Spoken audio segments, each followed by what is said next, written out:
Hey Curious. I'm James. Today's question is: can the body self-repair nerve damage?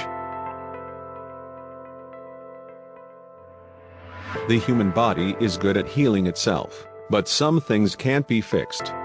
Up to a point. If the body of the neuron is still intact, the branches that extend out from the cell body can regrow at a rate of about 2 centimeters per month. If the surrounding membrane of a nerve bundle is still intact, the neuron can grow along this, to its original target. But muscle cells left disconnected for too long won't accept new nerve connections.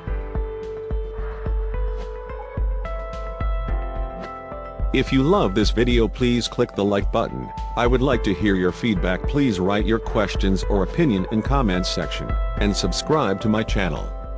Thanks for watching. See you in next video.